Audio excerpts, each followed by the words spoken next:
Hello, and welcome to the Catching the Octopus podcast. Here, we will explore how connecting inward gives us an advantage outward. We openly talk about the obstacles and challenges and difficulties that life throws our way and how they become moments of gratitude and things that can benefit us when we look back on our lives. I'm your host, Niomi Hurley, and it is my mission to bring you top quality guests that will share with you openly their obstacles and also the techniques they use to go inward that strengthens the way that they serve themselves and others at the highest level. Thank you for joining. Let's get started. Hello and welcome to this recap episode of Catching the Octopus podcast. Today, we're going to recap the interview with Iain Massey.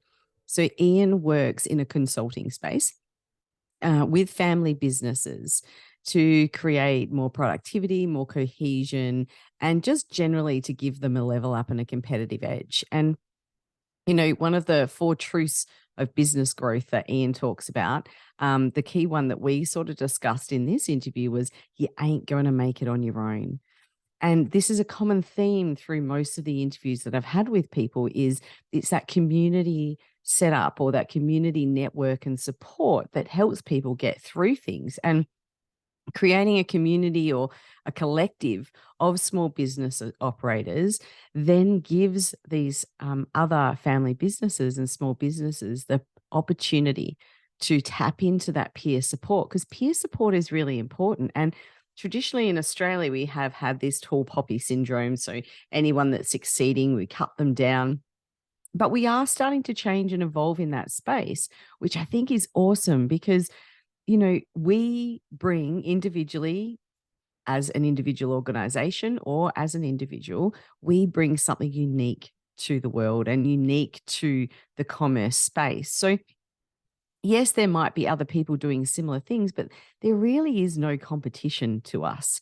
Now, this is my belief system. I don't believe I have any competition because what my business brings may have the same flavor or the same theme as someone else, but it brings something unique to the market, right? It brings something, in my opinion, from the way that I've structured the programs in this area. And the services delivered by Get Up and Grow are a premium product that people can access to enhance leadership capacity, to improve workplace psychological safety, and also to work in that individual space around thoughts, feelings, and behaviors that are unhelpful that people want to change, or also just recently going into a little bit more deep soul work, right? So what I do and what Get Up and Grow Consulting can offer is completely unique. And this is the same for every business. And so even 2 plumbers aren't the same. You know, they have different ways that they provide the service. They have different ethics, different values, different ways they show up. Some of them you may need to get them back again to do rework, and others you know you can trust. And maybe there's a cost element as well that's provided in that. And I think it's really quite interesting, and I'm going off topic a little bit here, but people often look at the money value of things and don't see what they're getting for that money that they spend. And I see very often on socials, people will go, oh, give me the cheapest this and give me the cheapest that. And then they're on there complaining about the service they got, right? But that's what they were after. They didn't say, give me the best quality or give me the best value for money or give me the service or recommendations for a service that I know that I can trust and that's going to align with my values. And we're driven so much from a society around that money aspect that we forget that and we lose that. And I feel like with speaking with Iain, I can see that what he brings isn't about the money aspect. It's the results that he delivers. And I feel that's very much the same for Get Up and Grow Consulting. And we often don't tend to look at that. So then when we take away, though, that fear that someone is going to steal our ideas and our competitive advantage, then we become more open to contributing in that community space. Now, I'm not saying to share all your secrets, right? Or your trade secrets, or even some of the ideas and concepts that you have that are up and coming.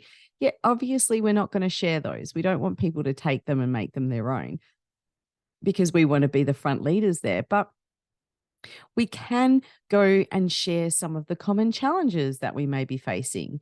We can go and share some of the obstacles that we've got ahead of us. There's a lot of commonality. COVID is an example where businesses were all experiencing something different. And sharing some of these aspects and sharing some of our learnings, again, people may have that fear that it's going to be stolen by a competitor, but there are no competitors. There's so many people in this world. There's billions and billions of people. There is enough people to go around for our services. So we do need to compete. But what we need to compete with is compete with ourselves, right? And what we're delivering and how we can increase our offers so that we know we're going to be the person of choice. And so within a family business, sometimes the family feels like they're each other's support, but they very often have the same common way of thinking or the same common approaches to things. So they have this self-reliance that within the business, they don't really need anyone else because they have each other. But that self-reliance can prevent us at times from reaching out for emotional support when we're struggling in our business. And this doesn't just go for family businesses. This can go for other small to medium-sized businesses as well, that we feel like we need to be tough. We need to showcase we've got it all together. We can't have that vulnerability. But is that vulnerability that allows us to come in from an authentic space. And so it's really helpful, rather, to be able to tap into your vulnerability and to be able to tap into that emotional support when it's needed. Now, as a very small business, as Get Up and Grow Consulting is at the moment, won't be forever, but at the moment, it was difficult working in that space with limited connection. And so, developing a mastermind is a really great idea. Get some like-minded businesses together so that you can share and have that space of emotional support, and getting people that you can trust in the same room. Reaching out and getting a coach or a mentor or, someone that works in the therapy space that can do both, like myself, that can provide that for you when you need that you've got someone to vent to, someone to be able to share those things with, and get a perspective from someone else. Because when we're in the thick of it, we tend to become overwhelmed by it, and it clouds the way that we see things. Right? It sets up a narrative in the way that we're thinking, feeling, and behaving. And human nature is to validate those thoughts, feelings, and behaviors. But when we share with a peer network or a peer group or just an individual that can provide us with emotional support, we do often find that they have a completely different perspective, right? And they can see things from a different angle. And by doing that, they can give us different ideas or help us shift that limited belief system that's going on in our mind. And, a common element in all successful leaders and businesses is that they had a support network around them. Now, whether that's one that was already ready-made that they found, or one that they created, or one they just happened to stumble upon, right? It's a really common element in success, because as humans, we're not designed to go solo, right? We're social creatures and we're designed to do things in a social context. So if people are working in those silos, they're missing out on so many other perspectives and so much other help that is around them. Now, Iain also talked about leaders and small business owners being often the unsung heroes in their business and their community. And I really loved this because a lot of the leaders that I see that are successful, not just in leadership in the corporate sense or the business sense, but just successful in how they grow and develop, is because they have that connection with community, is because they're in a volunteer space. Now, I could list off a whole range of things that I do from a volunteer perspective, but they're the things that give me that ability to light up, to be able to share, to be able to give back, and to be able to have some sort of value adding to those around me. And you'll often find that those successful leaders and small business owners are embedded in that. Maybe they're volunteering for their local fire brigade, can't even speak, brigade. Maybe they're just helping out at the primary school or the high school in their area. There's so many different ways that we can give back. And in Bunbury, I know that there is a volunteer organisation that you can register with if you're looking for things that you can do as a volunteer. But this is how we actually give value to those around us. And by doing that, that opens up doors for us to receive value back. If you're enjoying this podcast and you want Niomi or any of her guests featured on your podcast or as a keynote speaker at your next event, you'll find their contact details included in the show notes. If you'd like to learn more about how you can work with Niomi individually or as part of your strategy to improve leadership in your business, then review the courses, offers and services at getupandgroconsulting.com.au. And, Iain spoke about the key to actually his work and creating success in family businesses is by supporting the whole person and not just the business. And a lot of consultants are very focused just on the business sense and miss that it's the people element that create the business, right? It's the mindset, the thoughts, feelings and behaviors of those key people that actually set the tone for the business and the business's success. So I really love that. That really jumped out and sort of, stood out to me as something that was strongly resonating. And, by opening yourself up, then you can bring in those support services that you need. Because how many times have you been somewhere and you've opened up, discussed an issue that you're having or a challenge, and someone in the room goes, "Oh, I can help with that," or "I have a spare one of those I can loan you," or "I can gift you." So it's that opening yourself up, which then opens up the ability for the resources and the help that you need and the support to come through to you.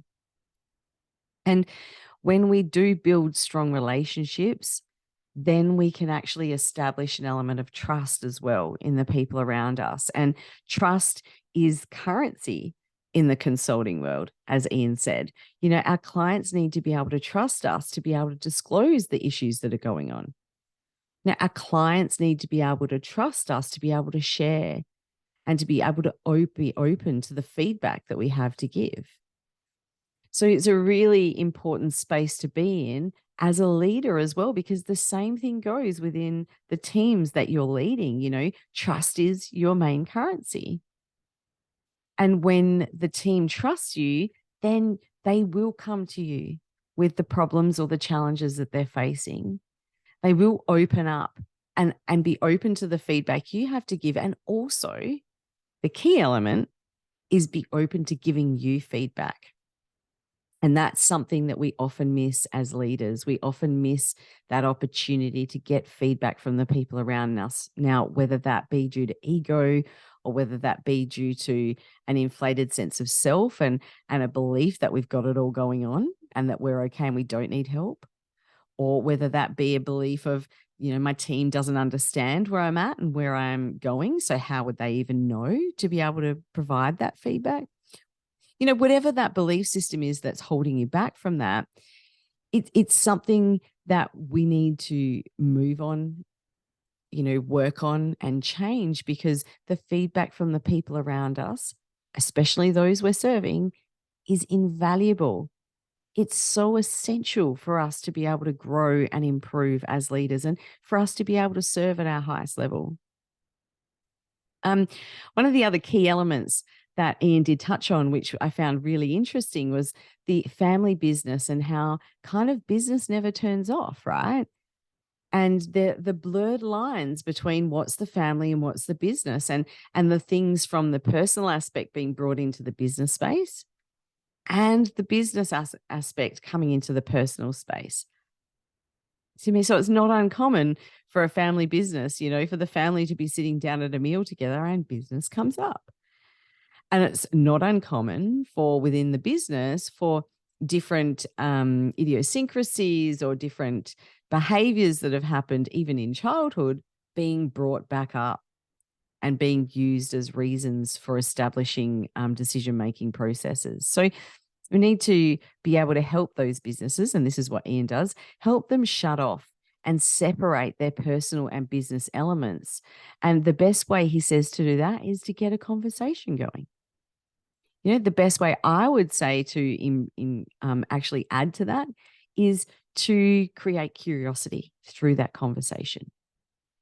And for those of you that have had contact with me and worked with me and been listening to the podcast, you'll know that I believe curiosity is the key.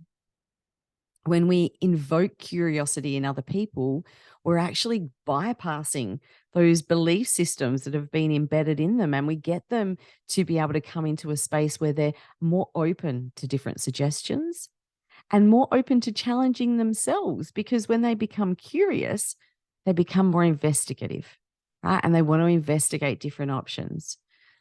And so this then gives us a way to be able to move forward and be able to shift some of those thoughts, feelings, and behaviors that might be unhelpful or might be holding us back. Now, Iain also went into giving events in our life meaning, right? And then that flows through into other areas of our lives. Now, this can be helpful or it can be unhelpful, right? So when we're actually in a space where we're giving the events in our life meaning, then they can also become part of our subconscious programming, which I discuss a lot of times when I'm talking with people like in the individual space, because we give an event a meaning and then it sticks with us, right? And becomes then the way that we view the world, especially when we're in a similar situation. So this flows through. Now, this can be helpful, as I said, because our brain is designed to make shortcuts, right? It's designed to come to the quickest conclusion possible, and using a whole heap of heuristics and different biases, it determines how we should be making our decisions and what decisions need to be made. Now, that can be helpful in a lot of spaces, but it can also be unhelpful. And that's why I actually made this a major component of my leadership program. There's actually a whole module on priming and biases, because that's the meaning that we give to things. And that's what we use when we make our decisions. Another element Iain raised was bringing out the courage in the people around us. And as leaders, that's a really important aspect, right? Bringing out the courage to raise things. This is not working, or we've had some issues with this over the past and we're wanting to do it again. Let's do some contingency planning. Right? We don't have to come from a space from, oh, we did it before it didn't work, which is that fixed mindset that some people get into. But it can be more about, hey, we did this before and it didn't work. So what do we need to do differently this time? And shifting that and having the courage to be able to raise that, right? Having a conversation about where we're going and where we need to be.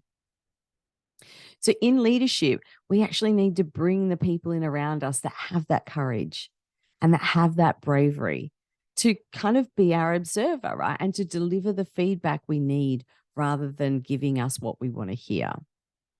And to be able to do that, it's really important to set up a psychologically safe workspace.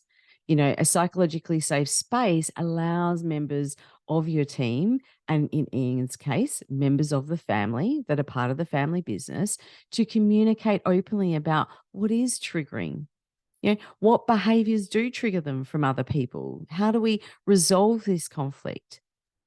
As leaders, we actually want to promote healthy conflict, but we really want to disseminate that unhelpful conflict.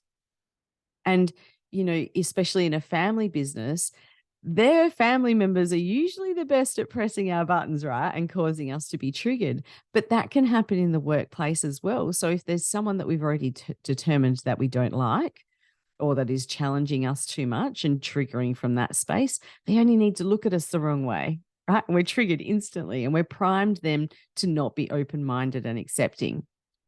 So having the ability to have those conversations and to be able to address any conflict that's present, that's unhelpful, is a really strong trait of any great leader, in my opinion.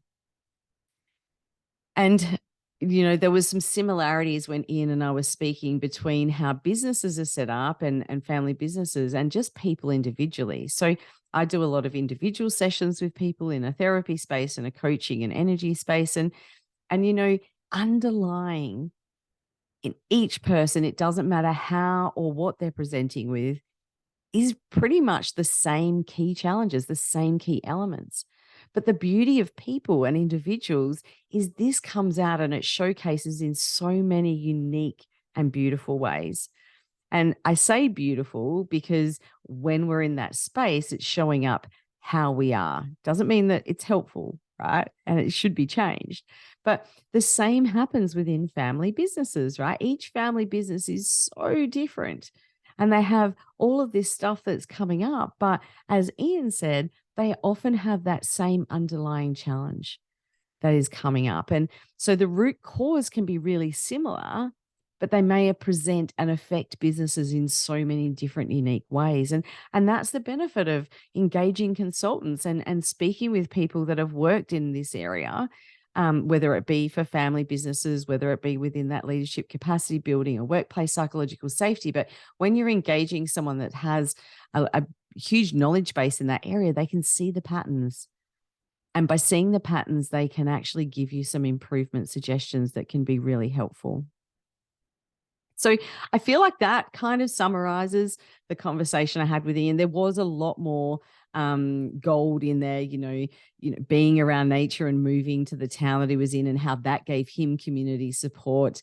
If you listen to the interview, you'll also see that there were quite a few synergies in the way that his life has traveled through and kind of how mine has as well. And, that shows us as well that we're not alone. So sometimes when we're in a space and things aren't going well for us and we're being challenged, we can feel really isolated and we can feel like no one understands because no one's been there and no one's experienced it. Now, not everyone has the same perspective and has exactly the same experiences, but there are so many people in the world that I guarantee you there's other people that have been through the challenges you've been through, right? There's other people that have been able to move through it and maybe some that haven't moved through it so well. But that means that we're not alone, right? What we're going through has been done before and people have done it successfully. And that means that we can do that too. So jump over, have a listen to the episode with Iain. It was a really great interview and I really enjoyed having a chat with him. And then hopefully you will also get some really great gold nuggets from it too. So thank you for joining in with this episode as well. And I look forward to serving you again in our next episode. Thanks for joining in and listening to this episode of Catching the Octopus podcast. It's been great having you here. And if you'd like to go and like and subscribe and maybe even leave a 5-star rating if you think it's worth it, I'd really appreciate it. I look forward to seeing you in our next episode.